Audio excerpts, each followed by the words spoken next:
Welcome back to episode number 5 of HRL 10. Today's episode is going to be called Why Do Bad Things Happen to Good People? And this is just a question that I've asked myself for a long time, as I'm sure have a lot of you. Or better yet, why don't bad things happen to bad people? Or even more frustrating, why do good things seem to happen to bad people? And it's not true across the board, but that's what's magnified in our minds is why is it that we see good people come down with some type of terminal illness while a bad person seems to just kind of cruise through life with no health issues, or somebody who's taken care of themselves their whole lives come down with something while somebody who smoked and drank their whole lives lives to be 80 years old? Why does it seem to be like some innocent bystander seems to be getting killed, and yet somebody who's in drugs and crime and stuff like that seem to just skate by and never seem to have anything happen to them? Why is it that somebody who's bad lives to be an old age and somebody young gets something terrible? Why is it that the bad seem to get rich or by selling drugs or doing something they're not supposed to be doing, while the good people seem to just hardworking, honest people seem to live paycheck to paycheck? Why does it seem to be that the good get critiqued a lot when the bad, the louder voices seem to be kind of pushed under the rug and maybe get catered to a little bit more? And this is just a question that I've pondered for a long time, but after my first wife passed away from terminal brain cancer, this is just something that led me down a super cynical, pessimistic, internally negative dialogue all the time. And really especially affected my relationship with God, because I thought, if he's real, where is he in all this unfair chaos? And why isn't he taking out on justice on those who deserve it, right? And don't Christians get like this free pass from strife or suffering? Or, shouldn't we have like a perks card? Or, yeah, you know what? 6 good deeds equals 1 free blessing or something. I know it sounds crazy, but you get what I'm saying. Like, we think this in life that, man, we're living a good life. We give to others. We do good things. We live a pretty honest life, which is subjective. All of that is subjective. But then you wonder, man, why do these things seem to happen? And here's what I found the answer to be, is that I don't have the answer to why certain things do or don't happen to certain people at certain times. And it just like a seemingly random, unfair way that they do happen the way that they happen. And there's honestly, no matter who you talk to, no matter what you find out, no one is ever going to have a better answer, or the right answer, I guess I should say. And the more that you try to figure it out, the more you're just going to get frustrated, right? But here's what I do know.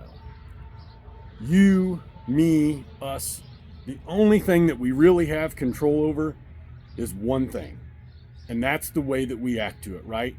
And it really is a choice on how we react to that. What I found out, unfortunately, and these programs are all about not only helping myself, but helping you, because I'm sure a lot of you can relate, but I found out that anger and pessimism and cynicism and negativity, it affected every area of my life. It affected my relationships. It affected my career. Not outwardly, but internally, I just felt a lot more negative. It affected the way that I viewed life. It affected my energy. It affected my health. It affected everything. But on the same spectrum, there's also that choice, which is weird because it seems to be a harder choice, but there's also positivity. There's also optimism. There's also joy. There's also gratefulness. And it's really strange how those things are harder to come across the negativity. But it's true. It really is a choice, and all of those things will affect your relationships, your careers, your outlook, your health, just the same as the negative will, right? And here's a question that I pose to you. What if that thing that seems to have knocked your life off course is the very thing that is meant to help put someone else's life back on course? And here's what I mean by that. So you can't really enjoy like this sunshine that I have today without those rainy days. On those rainy days, those cold days, the winter, you're like, oh my gosh. And then when you get a beautiful sunny day, you just want to be out in it all the time, right? It changes you. And you can't really enjoy like a beautiful sunset until you have some clouds and you're like, man, where'd the sun go? And I know it sounds cliche and it sounds cheesy, but it really is true. And you can't enjoy having money or things unless you've been poor in your life, right? And there's a lot of examples of that, but you could go on. A great relationship. You can't really enjoy a great relationship with somebody until you've been in a couple of relationships with some turds, right? So these unfair, untimely, seemingly cruel, aggravating things that are happening to you and me and all of us, if we'll allow them, they will refine our sympathy, our empathy, our patience, our kindness, our love, our compassion for not only yourself, but others, right? Experiencing the same things in their lives that you've been through. And you'll be able to walk right beside them and give them that peace and that comfort and that joy.